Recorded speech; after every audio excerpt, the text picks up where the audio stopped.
ભાવનગર શહેરમાં હિન્દુ યુવા સંગઠનના પૂર્વ પ્રમુખ ઉપર ધારિયા વડે હુમલો કરવામાં આવ્યો. રૂપિયાની લેતી દેતી મામલે ચેક બાઉન્સ થતાં ફરિયાદ થઈ હતી, જેની દાદ રાખીને જીવલેણ હુમલો કરાયો છે.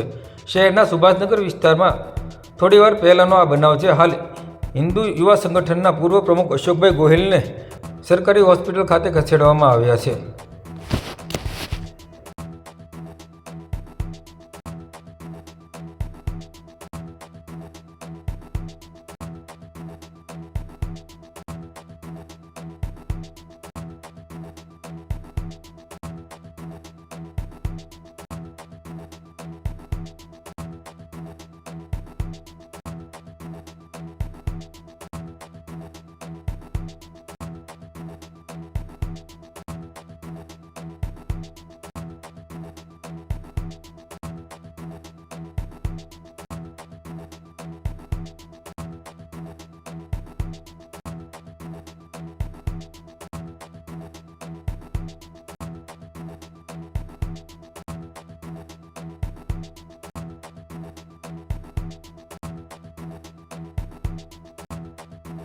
શું નામ?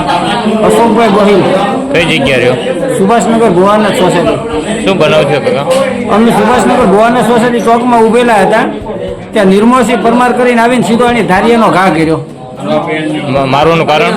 મારવાનું કારણ અમારે એક પૈસાની લેતી દેતી હતી, એટલે અમે ચેક બાઉન્સની વિરુદ્ધ કોર્ટમાં ફરિયાદ દાખલ કરેલી છે, એની દાજ રાખીને. તમે એના પ્રમુખ છો?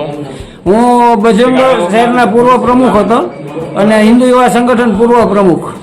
ઓકે.